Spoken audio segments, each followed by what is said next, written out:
Добар ден, почитувани, во продолжение следува уште една нова Телма амбуланта. Некогаш имаше само класични цигари, денес се почесто се користат и електронски цигари, односно вепови, како и уреди за загревање тутун. Дали овие алтернативи навистина представуваат помал ризик за белите дробови или само создаваат лажно чувство на безбедност? Што всушност дишуваат нивните корисници? Какви оштетувања може да предизвикаат и што покажуваат најновите научни докази? За сето ова денеска разговараме со доцент доктор Марија Здравеска, пулмоалерголог. Останете на Телма, а поставете прашање во програма.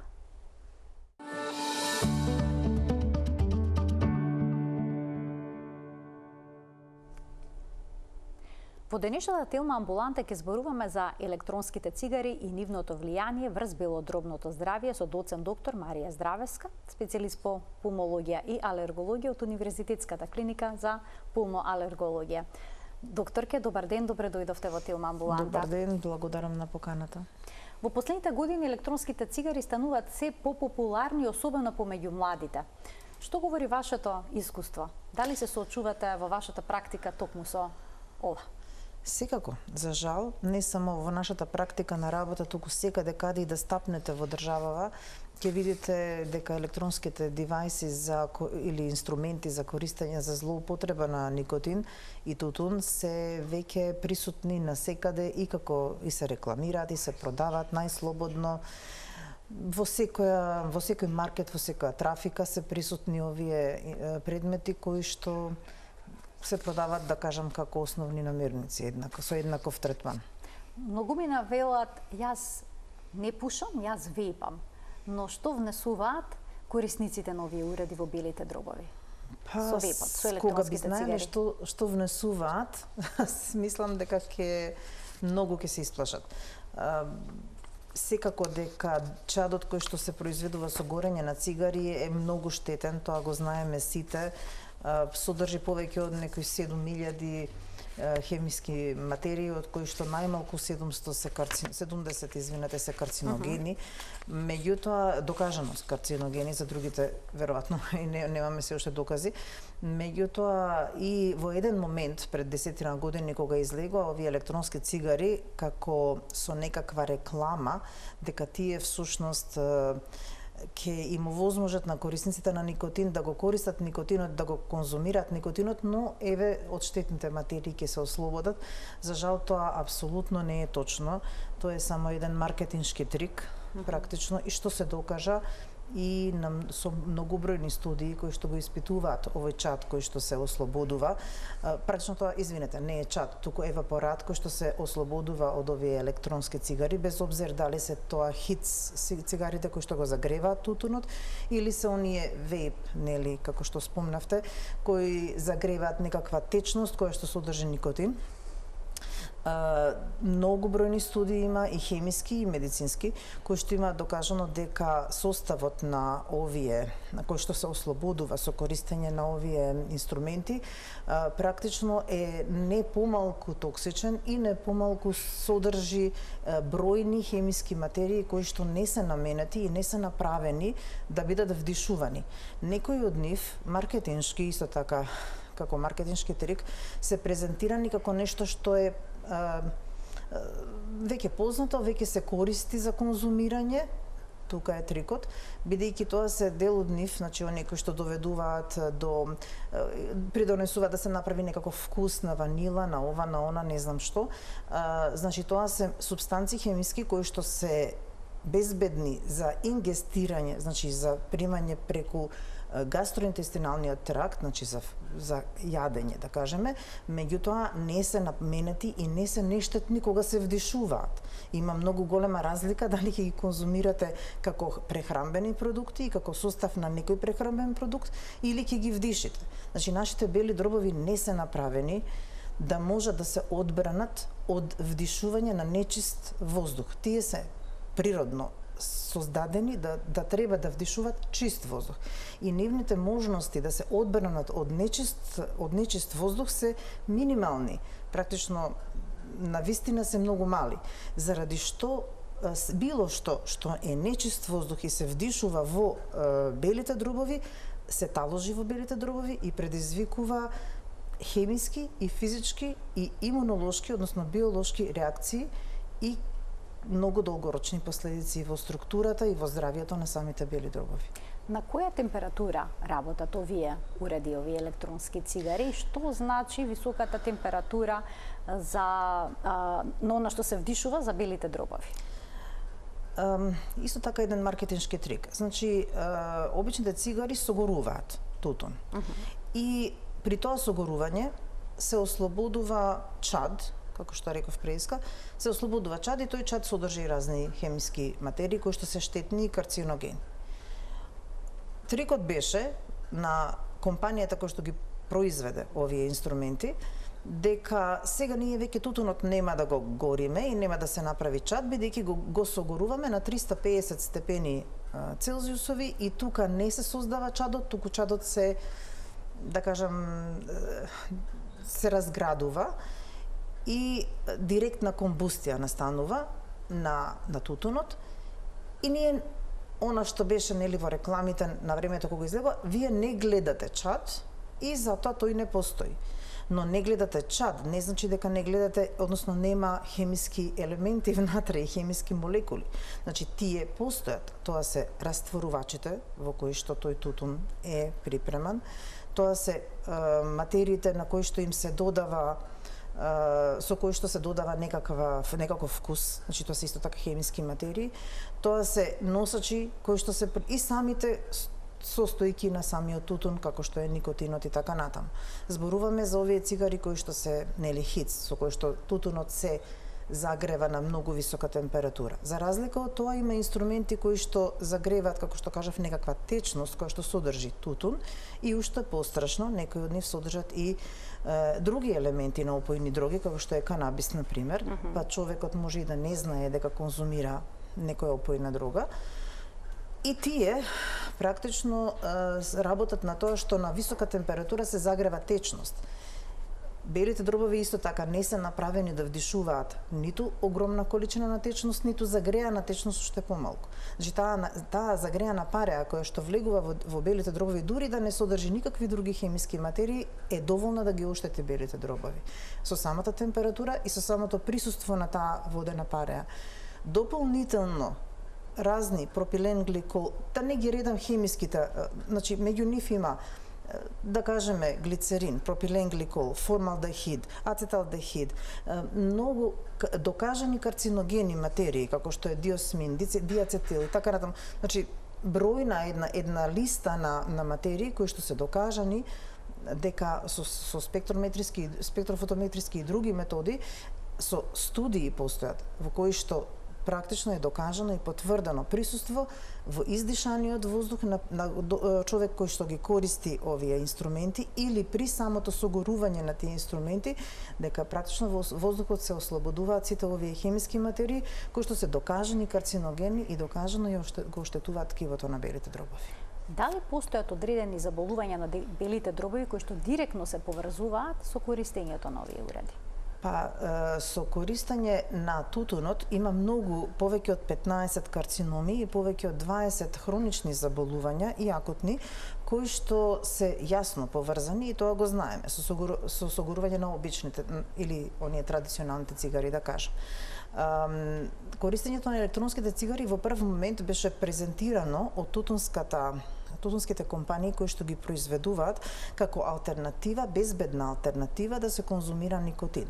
Меѓутоа, со нивното користење, повеќе од 10 години уназад, веќе ние гледаме и веќе имаме докажано дека постојат специфични оштетувања на белите дробови, а и на другите органи, кои што се директно поврзани со нивното користење, како што се имунолошките реакции, еден синдром на имунолошка реакција на користење на електронски цигари, особено вейп цигарите, кои што се вика, така и се вика, значи преведено од англиски, болест на белите дробови асоцирана со вејпање, или тоа е вали познато веројатно во јавноста повеќе, кој што представува еден синдром на имунолошка реакција кој што е многу акутен, се јавува веднаш после или непосредно неколку дена, ден-два, до 48-72 сати од користење на вейп и подразбира една општа имунолошка реакција на организмот против оваа агресија која што е примена со вдишување и подразбира не само респираторни тегоби и тегоби на самиот белдроб, туку и едни општи системски тегоби, како што е тоа гадење, повраќање,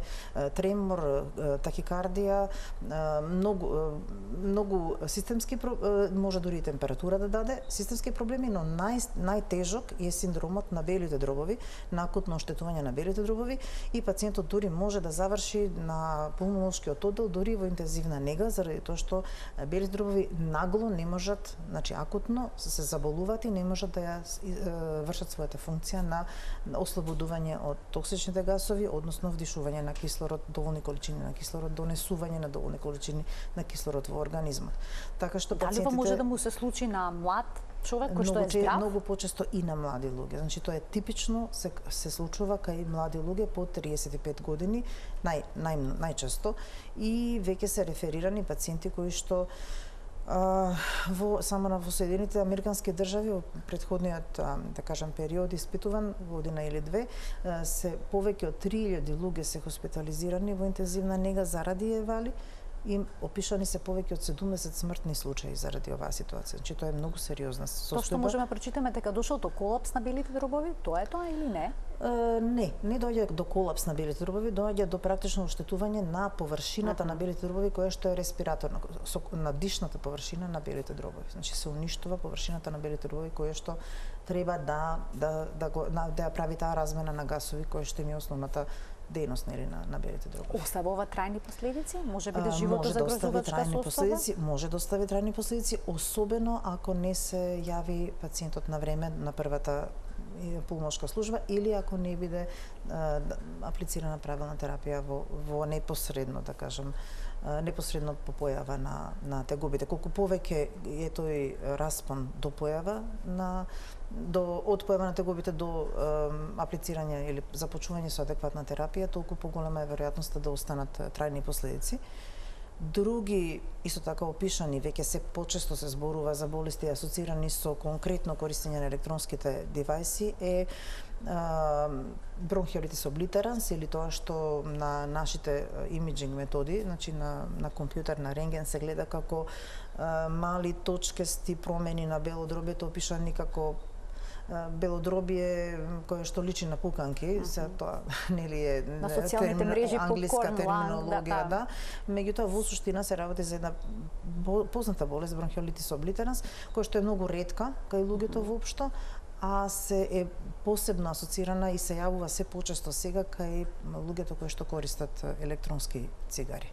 Сте се сретнале во вашата пракса со некој ваков пример, оштетување на бели дробови поради користење на електронски цигари? Да, оштетување на бел дроб заради електронски цигари, да, во смисол на евали, а во смисол на попкорн ланг, јас лично не сум имала таков пациент, меѓутоа предпоставувам причината е прво, нели во Македонија има многу пулмолози и пулмолошки служби, а друго и младите луѓе не побаруваат помош на време. Затоа на некој начин она што се случува е во свеста на луѓето, ако сум јас пушач, па е нормално е да кашлам, нормално е да ме стегаат градите, нормално, значи тоа се прифаќа како една, како да кажам, нус појава или како една ситуација која што е нормална кај пушачите, пропратна, и еден пушач, многу често сме го слушнале тоа, па добро, јас сум пушач, кашлам, мислам, не го сваќа тоа како еден симптом кој што треба да се реферира на докторот, и доаѓаат кај нас кога веќе се настанати дефинитивни промени и кога многу малку можеме да помогнеме. Кога ќе споменеме пушачка кашлица, тоа значи не е безопасно? Сигурно дека ниедна кашлица не е безопасна. Кашлицата е одбранбен симптом на белите дробови, односно на респираторниот тракт, со кој што ни покажува респираторниот тракт дека нешто не е во ред. Значи тоа е на некој начин повик за помош на респираторниот тракт. Ако човекот има ако еден пациент има кашлица, сигурно треба да побара помош кај доктор да се види која е природата на таа кашлица и зошто настанува. Особено ако кашлицата трае повеќе од 3 недели, е хронична и се повторува во некои периоди, независно дали се работи за кашлица поврзана со пушење или други ситуации. Може ваква кашлица да предизвикаат и електронските цигари? Сигурно предизвикуваат. Значи секој вдишување, реков, кашлицата е одбранбен симптом, одбранбен механизам. Респираторниот тракт со помош на кашлица се обидува да се ослободи од тоа што го надразнува. Или исто така, ако сме вдишувале нешто што е многу штетно и има настанато оштетување на површината на респираторниот тракт, нервните завршетоци се изложени кон надворешната средина, прават една пренадразливост и таа пренадразливост практично предизвикува кашлица со цел да организмот се труди да се ослободи од тоа што го надразнува, успешно или неуспешно. Кои од овие белодробни компликации кои што се во корелација со електронските цигари може да се јави кај секој здрав човек или пак има некоја ризична категорија на пациенти кои што се посклони? Знаете како? Значи да се вдишува загаден воздух е штетно за сите. Како ќе изреагира даден организам и секоја индивидуа на вдишувањето или на контактот со штетни материи е многу индивидуално. Секако дека луѓето кои што се веќе болни од некоја хронична болест респираторна се многу повеќе подложни да направат компликации или да нивната респираторна болест им се влоши дополнително заради контактот со загаден воздух. Меѓутоа, тоа не значи дека здравите луѓе се поштедени од штетните последици на вдишување на оваков загаден воздух. Дали паријата од електронските цигари е безопасна за луѓето од околината? Апсолутно не е. Затоа многу инсистирав на формулацијата во тие студии кои што се правени. Значи, докажано е дека не само човекот кој што ја вдишува цигарата е изложен на штетните материи, туку има баш една нова студија од 2024 година која што е правена во Калифорнија, калифорниската група ја има правено, во која што е докажано дека и они измериле дека при ослободувањето на овие, значи да кажам, аеросоли кои што се ствараат при користење на вейп и хиц, електронските цигари, во атмосферата, општата атмосфера има многу поголеми концентрации на овие штетни материи кои што ги објаснив, така што е предпоставката и заклучокот дека второстепеното пушење, како што го викаат или она што го викаме ние пасивното пушење, е еднакво опасно не само за оној кој што го конзумира, кој што директно ја конзумира електронската цигара, туку и за оние кои што се во околината. Така што многу бав гледам овдека пред мене врти едно видео во кое што покажавте дека еден човек користи некаква електронска цигара, а тој до него не може да диши заради тоа што чадот му смета.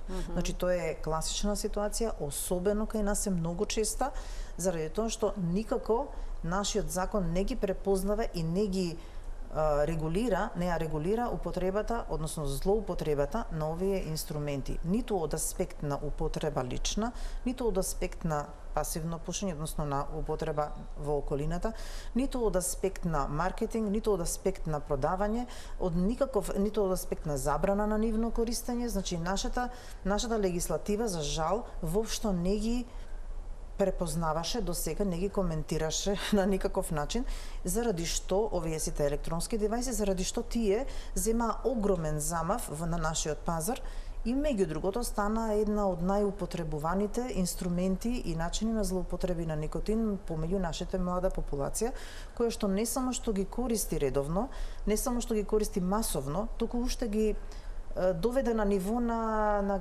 геджет, да кажам, на ниво на некоја мода да се има 1, 2 или 5 такви девајси кои што ќе ви одговара како моден детал, што е страшно проблематично. И она за што замерам, секако дека тоа е лична одлука на секого и мора да се работи прво на нивното, да кажам, освестување. Меѓутоа, она што го замерам на нашата држава е тоа што не придонесува на никаков начин да секој корисник свати дека тоа е нешто штетно, туку напротив, потпомагајќи ја нивната рекламирање и продавање и пласирање на пазарот и така натаму, значи со самото тоа дава еден индиректен или директен, ако сакате, директна порака дека тоа е нешто не е толку проблематично ако може државата да не го забрани, нели? И тоа е една логика која што кај младите ја поттикнува нивната употреба, заради што сум многу среќна и сакам да го поздравам во овој момент, да ја поздравам борбата на оваа влада да го донесат, нели, на некој начин овој закон и да го унапредат, да кажеме, законот против користење на и злоупотреба на никотински и тутунски производи, и покрај сите препреки и маки кои што ги имаат да го донесат, и се надевам и посакувам среќа и ги поттикнувам што побрзо да тој закон конечно помине, нели, сите институции што треба да ги помине и да се имплементира, бидејќи еден закон не е битно само да постои на хартија, туку треба и да се имплементира де факто во средината. Се повеќе земји поведуваат ограничување и забрана кога станува збор за електронските цигари, пред се за ароматизираните и оние за еднократна употреба. Зошто токму тие за еднократна употреба? Ке поедноставно ми е да почнем од првото, значи зошто ароматизираните, бидејќи покрај сите штетни материи кои што секако се ослободуваат со согорување на тутунот и испарување или загревање на оваа течност која што содржи никотин, тие секако постојат, штетни материи и без аромите. Аромите се хемикалија плюс која што е додадена на оваа цела плејада на други хемикалии и особено се многу карциногени, особено се штетни материи за да се вдишуваат, како што реков од почеток. Така да зошто се тие забранети е тоа, а зошто се забранети баш еднократните девајси, мислам дека е повеќе заради нема разлика во штетноста по однос на респираторниот тракт, меѓутоа верувам дека е тоа заради тоа што тие дополнително предизвикуваат уште поголемо загадување на околината, бидејќи секој инструмент за еднократна употреба човекот ќе го купи, ќе го искористи и го фрла некаде, нели? И тоа дополнително додава на создавање на тој отпад кој што е не може да се рециклира, значи тоа се пластични материи, метални делови, пластични делови кои што никако не можат или многу тешко може да се рециклираат и допринесуваат на создавање на отпадот. Можат ли електронските цигари да им помогнат на пушачите да се откажат од пушењето од класичните цигари? Со таков слоган тие беа воведени на пазарот. Меѓутоа ќе ве прашам дали може оној кој што произведува и продава дрога, опијатна материја, истиот да произведе или да се погрижи да произведе нешто и да пласира на пазарот кој што ќе ве спречи да ја користите таа дрога. Мислам дека прашањето е одговор на она што на вашето прво прашање. Значи прво електронските цигари и девајси се произведени од истиот оној кој што го користи никотинот. Така беа пласирани на пазарот, меѓутоа тоа не значи дека се потврди дека е така, напротив, низ времето докажавме во многу бројни студии дека нивната употреба само го зголемува нивото на зависност од никотин, бидејќи они содржат многу поголеми концентрации на никотин во себе отколку една цигара. Никотинот е главниот оној кој што прави зависноста практично од никотинските производи од тутунот и практично користењето на електронските инструменти само ја зголемува степенот на зависност кај корисникот, кај нивниот корисник, и најголем дел, повеќе од 85% од сите корисници на крај завршуваат како dual user, значи како ги користат и едните и другите. Значи воопшто не е потврдено дека користењето на електронска цигара може да биде на никаков начин корисно, а особено не да се откаже човек од цигари. Само може да го навлече на поголема зависност. Во Австралија електронските цигари може да се купат, да се добијат само во аптека. Да, тоа е веројатно поттекнато од оној момент од првиот момент кога се верувало или се надевале луѓето дека тоа ќе биде некаков инструмент за одвикнување. За жал, секаде во светот, а особено во Македонија многу повеќе, легислативата е многу инертна и многу побавно се менува. Многу потешко и бавно се менува. Така што студиите кои што докажаа дека ова не е така и дека електронските цигари не се добар начин да се одвикне човек од пушење, се многу побрзо настапија, на сцена, а веројатно ќе треба еден период во фаза во кој што ќе треба законите да се прилагодат на новонастанатите информации. новодобиените информации. И Светската здравствена организација излегува веќе со... Да, значи не само Светската здравствена организација, туку Европската мрежа за борба против тутун исто така, значи препораките од пред повеќе години се дека електронските цигари морат да имаат и треба да имаат еднаков третман како обичните цигари, во смисол да се забрани нивно производство, маркетинг, продавање, достапност и така натаму и така натаму. Што би им препорачале на младите кои што почеле да вејпат, а при тоа сметаат дека не пушат? Значи, тоа е конзумирање на никотин и тутунски производи, како и да е. Значи, вејпањето конкретно нема тутун. Разликата меѓу вејп и хиц е тоа што хиц согорува де факто тутун, а вејп согорува течност која што има растворен никотин и други разни материи. Значи, разликата овде нема тутун, нели? Они мислат, еве јас не користам тутун. Но користат нешто што е многу еднакво, ајде да не кажам многу поштетно, тешко се споредуваат, меѓутоа еднакво штетно како и користењето на другите девајси. Им советувам секако да престанат веднаш. Не треба, ако не почнале, никогаш да не помислат да почнат. А ако имаат проблем со прекинувањето и ако нивната зависност е веќе премногу голема, да се обратат во еден од нашите центри или до центрите во Македонија, кои што ќе можат да им помогнат да се одвикнат од пушење. Ние веќе имаме повеќе од 2016 година активно се бавиме со одвикнување на пушење, одвикнување од пушење, извинете, со третман на зависност од тутун, како здружение, како клиника. Ние веќе имаме и наш психолог кој што работи со пациентите. Тоа е многу тежок процес. Многу тежок процес е, точно е. Бидејќи зависност во прашање. Така, имаме издадено веќе неколку водичи, 2 водичи кои што се на база издадени на македонски јазик, на база на европските препораки. Имаме едуцирано повеќе од 110 доктори за третман на зависност од тутун, така што мислам дека луѓето кои што за среќа, веќе од пред една година имаме и достапно дел од лековите кои што се потребни или кои што се користат во тој процес. Се надеваме дека и некои од другите кои што се во светот достапни ќе дојдат на нашиот пазар во иднина.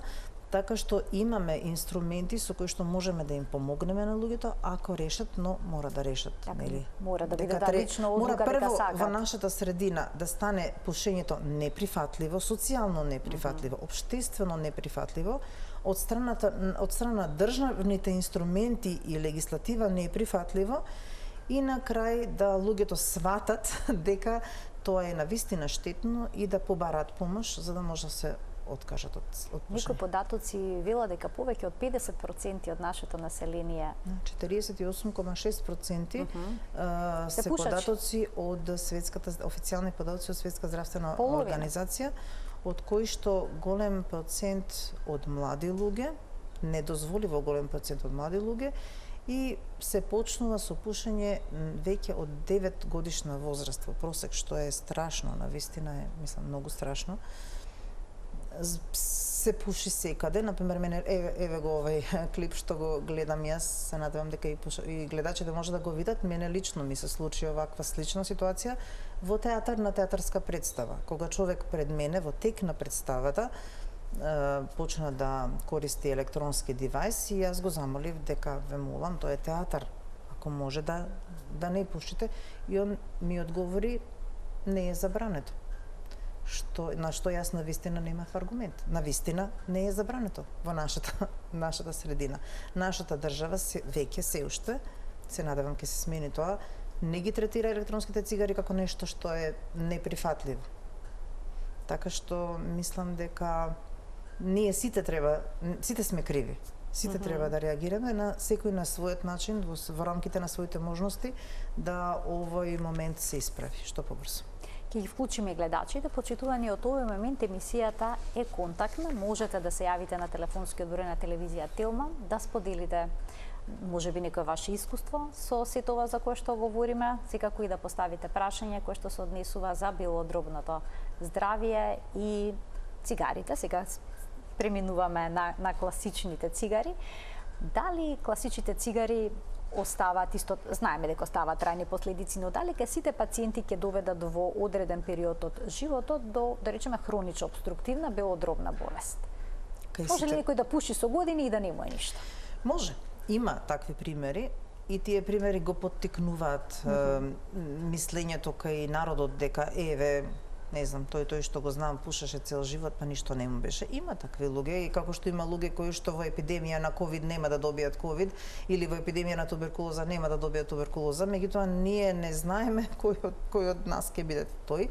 И факт е дека најчесто луѓето кои што конзумираат, не факт е, докажано е дека најчесто луѓето кои што конзумираат цигари добиваат една од тие 20 хронични болести или најмалку една, или најмалку еден од тие 15 карциноми кои што се асоцирани со пушење. Например, студија која што ние имаме работено со специјализантка од нашата клиника, на нашата бронхоскопска сала, каде што секојдневно докажуваме за жал карциноми на бели дробови кај луѓето, 95,6% од сите луѓе кај кои што сме нашле карцином биле пушачи. Значи ние, да, може би има некои кои што нема да го добијат, меѓутоа тоа не значи дека на тој момент ние треба сите да се надеваме.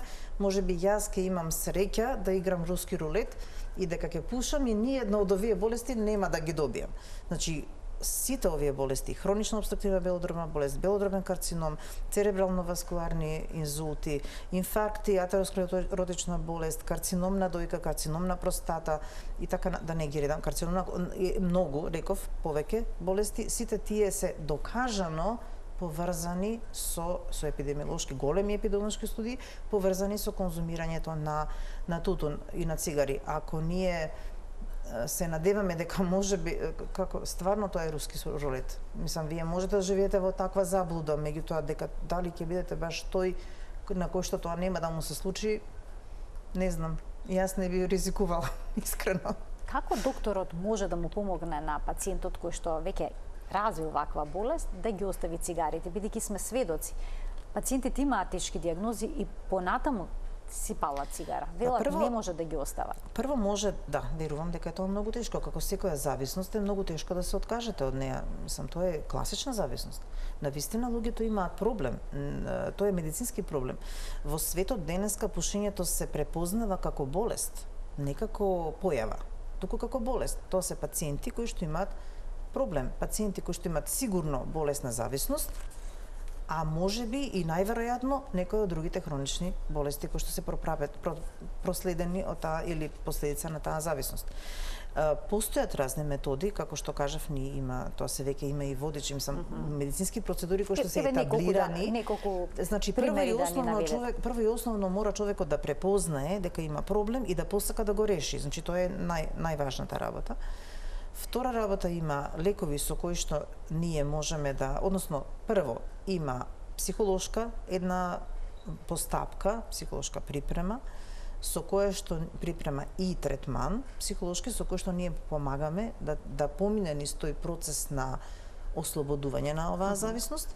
И на крај постојат и фармаколошки супстанци, како лекови или заместителна терапија со никотин, со која што ќе помогнеме да ги преброди кризите и да се намали чувството и да кажам последиците од таа зависност, да може полесно да ги преброди за да би ја постигнале конечната цел. Тоа е процес во кој што на светски рамки некаде околу 50 до 60% има успех во првиот обид, така се реферира. Често рецидивира, значи повторно се враќаат луѓето, заради што им треба долготрајна психолошка поддршка, но тука е и многу важно и поддршка од околината, поддршка од општеството. Не само поддршка да они успеат во оваа борба, туку и да не се сретнуваат на секој чекор со можноста повторно да се вратат на својата зависност. И тука зборуваме за одговорноста на институциите и на легислативата. Колку дел од пациентите успеваат во оваа борба? Реков, значи на светско ниво е околу 65-60%, за вашето искуство, да кажам. Нашето пациентите со кои што се среќавате. Нашето искуство е некаде помало од ова, затоа што долго време во Македонија немаше фармаколошките супстанции со кои што може да си помогне еден човек кој што е во овој процес на одвикнување.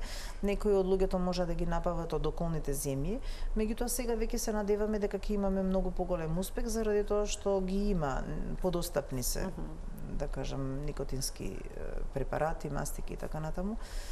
еве се надеваме и на некои други фармаколошки препарати дека ќе бидат повторно увезени. Тие постоја многу одамна, па едно време се повлекоа, сега се надеваме дека пак ќе бидат увезени. Во секој дека ќе имаме и помош во овој процес, ама најважно е дека многу мал дел од луѓето воопшто одлучуваат да влезат во процесот на тоа е во моментот тоа е проблемот во Македонија, дека овие луѓе не препознаваат дека имаат проблем. Апелирам и на нивните матични доктори, на било кој доктор кој што ќе дојде во контакт со пациент, да го праша дали е пушач и да направи она што го викаме ние кратко советување од неколку минути, од неколку прашања, од неколку реченици, да го поттикне, да ја поттикне неговата свест дека дека има проблем, дека е тоа болест, дека е тоа проблем што пуши, дека може да доведе до проблем, до понатамошни поголеми проблеми здравствени и дека треба и може да побара помош да се одвикне, значи да го поттикне дека треба да се јави, да одлучи да се одвикне од пушење. Што се случува со организмот 24 часа по оставањето на цигарите, 6 месеци, 1 година, неколку години по Па има некои табели кои што се многу популарни и се опишани, значи 24 часа по оставање на цигари не се случува многу од аспект на овие трајни, да кажеме, ефекти. Повеќе се случува да организмот се чувствува ослободен од токсините, тахикардијата се намалува и така натаму. Меѓутоа исто така овие морам да бидам еве сега искрена, нели, има две страни на медаљата. Тоа се и првите неколку 24 часа или 72 сати, првите неколку дена кога и најголемите кризи ги доживува пушачот, така да тоа мораме да го покрај здравствените бенефити, мора да кажеме дека има и проблеми и мора да ги согледаме некако, да кажеме, некакви експерти за одвикнување од пушење, да ги согледаме, да се соочиме со тој проблем и да го соочиме и човекот кој што сака да се одвикне, дека таа криза, тие моменти ќе настанат и да го припремиме однапред како да се справи со тие моменти, доколку е можно, или како што полесно се справи со тие моменти. Како поминува време, така кризите би требало да се проречуваат за сметка на тоа бенефитите во однос на медицинските бенефити на организмот се зголемуваат, така што ризикот од појава на кардиоваскуларна болест се намалува, ризикот од појава на карциноми се намалува, за жал ризикот од појава на карциноми најдоцна се намалува и никогаш не доаѓа на ниво на човек кој што не пушел, меѓутоа драстично се намалува. Имаме гледач. Ќе му дадеме можност да се вклучи во денешната Телма амбуланта со прашање. Добар ден. Добар ден. Во програма сте, повелете. Поздрав до докторката и до вас. Ви благодарам. Ако може да ја прашам докторката. Повелете. А мојот сопруг беше пушач од 18 годишна возраст па до некаде 60 годишна возраст. Може би 58.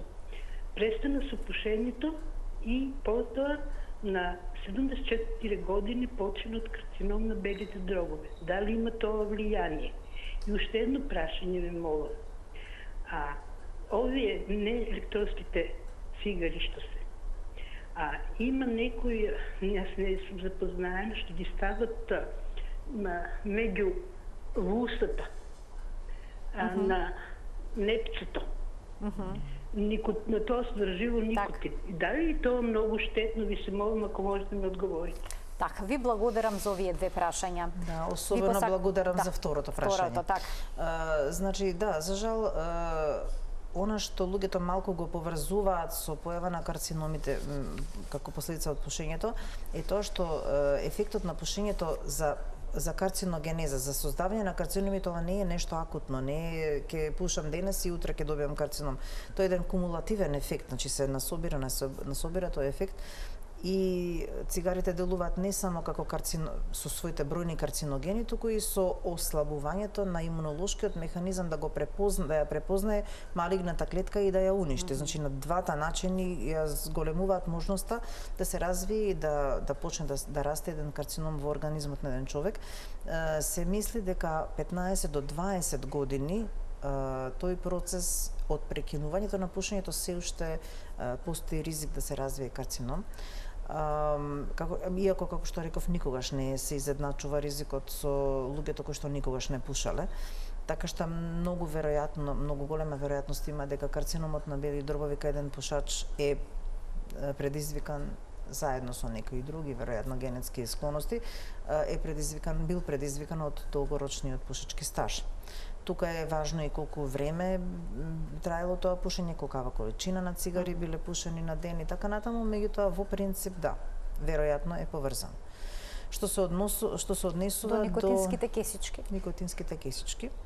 Тоа е една најнова, да кажам, мода или најнов изум на тутунските компании да доскочат повторно на се по стриктната регулатива, особено во Европа, која што и во Америка, која што се форсирани или против сега веќе инкриминираните електронски девајси. И тој е начин како да се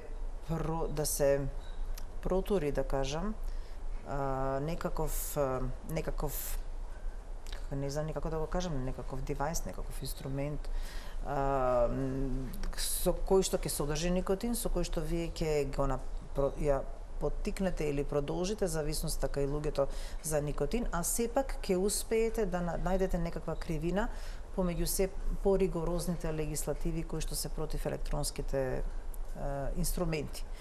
Така да пред неколку години мислам дека во Шведска првпат е произведена тој никотинска кесичка која што содржи чист никотин и сака да се продаде, да кажам, на пазарот, користејќи го процепот кој што настанал во законите заради заместителната никотинска терапија. Значи, никотински препарати кои што се за третман не се забранети во законот и сега практично тутунската компанија произведуваат нешто што асоцира на оваа терапија, но е комплетно надвор од било каква контрола медицинска, затоа што прво содржината на никотин најчесто не е точно декларирана на нив и оние најголем дел од тие девајси користат многу поголеми количини на никотин отколку што воопшто е дозволено еден човек да користи. И они се штетни на еден друг начин. Прво што се штетни заради тоа што ја зголемуваат или ја одржуваат зависноста, го тераат човекот да се врати кон било кои други користења на цигари, бидејќи кога ви зависност од една супстанца ќе направите, после веќе барате на секаков начин да ја задоволите таа зависност и ако тоа не е можно со кесички, ќе посегнете и по другите инструменти, но и со својата токсичност практично не носат сега во едни сосема нови полиња на проблеми, затоа што никотинот воопшто не е безопасна супстанца, особено ако се конзумира во големи количини. Значи, таа предизвикува тахикардија, предизвикува кардиоваскуларни проблеми, предизвикува ментални проблеми, конфузност, синкопи, значи една сосема ново поле, се соочуваме со едно сосема ново поле на проблеми кои што или на еден синдром кој што е наречен никотинизам, кој што порано го знаевме или го препознававме само кај луѓето кои што произведуваат никотин, кои што доаѓаат во контакт секој ден со оние продукти на тутун, кои што произведуваат процесираат тутун, да кажеме, одгледувачи на тутун, нижачи и така натаму, они кај нив најчесто се гледаше никотинизам, или кои што работат во фабриките на производство на цигари. Сега веќе го гледаме кај млади луѓе, она што е најстрашно, исто така како и електронските цигари, во нашите маркети најслободно се продаваат сите овие препарати, да кажам, кои што се содржат огромни количини на никотин.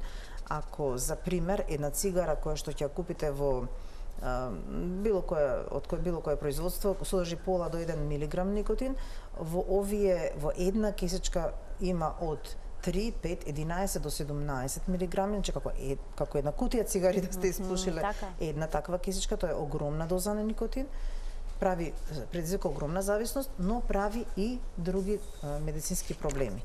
И што е најтрагично, дел од овие со помали дози на никотин се продаваат слободно во сите наши маркети и трафики, можете да ги видите, но и под рака се продаваат, особено на младите спортисти, во многу пострашни дози, кои што се 100 милиграми, 200 милиграми, и тоа е веќе огромен проблем.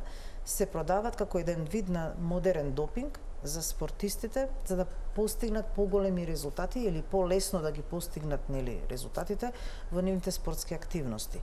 И тоа е нешто што, да кажам, под рака се продава денес и сакам во овој момент да ги предупредам родителите дека тоа се случува во нашата средина, особено во спортските средини.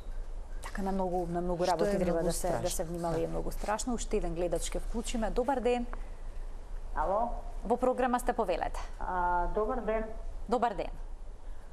Поздрав до вас, до докторката. Благодарам. Би сакала едно прашање да поставам на докторката. Секако, повелете. Цело време слушам се зборува дека пушењето е штетно за карцином на белите дробови. Јас сум 73 години, никогаш не сум пушела, а пред 5,5 години јас добив карцином, пред 6 години, карцином на белите дробови. Во што се работи тоа? Зашто? Така, и ова е една дилема која што често ја слушаме, зошто се развива карцином на бели дробови кај непушачи. Ви благодарам за вклучувањето во програма, се надевам дека сте добра со здравието. Повелете. Да. Ви благодарам за поставеното прашање. Докторки, и ова можеме да го слушнеме често. Да, се слуша. За среќа не е толку често, но се слуша. Значи, карциномот на бели дробови нема единствена причина за негово појавување. Во неговото појавување играат улога и многу вирусни онкогени вируси, играат улога и други штетни материи кои што ги вдишуваме во смисол на загадување и така натаму, понекогаш поврзани со работната средина, понекогаш поврзани со средината во која што живееме. Може да биде поврзани со некои генетски склоности, но јасните, да кажам, студии покажуваат и епидемиолошки податоци покажуваат дека ако карциномот на бели дробови бил присутен до почетокот на 20-тиот век во во едноцифрен процент, 3 до 4 до 5% зависно од која средина, значи тоа се оние нели други причини кои што поради кои што настанал, со појава на пушењето нагло се зголемува неговата појава и инциденција и преваленција. Прво кај мажите, бидејќи особено пред 60-тите години, нели многу повеќе пушеле мажите, така што бил скоро исклучиво болест кај мажите, како со сексуалната револуција во 60-тите години почнува се пошироко користење употреба на цигари и од страна на тутун од страна на женската популација, така да после 20 до 30 години расте инциденцијата на карциномот на бели дробови и кај женската популација и во денешен ден тие се скоро изедначени, така што несомнена е асоциацијата на пушењето со карциномот, но никој не може да тврди дека карцином на бели дробови исклучиво настанува само заради пушењето. Тоа е само една од причините кои што може да доведат до карцином на бели дробови. И моето последно прашање во денешната емисија, оние кои што употребуваат електронски цигари или пак класични цигари, кои се првите знаци, симптоми кои што укажуваат на некаков проблем со белите дробови, за кои што треба да се јават на лекар?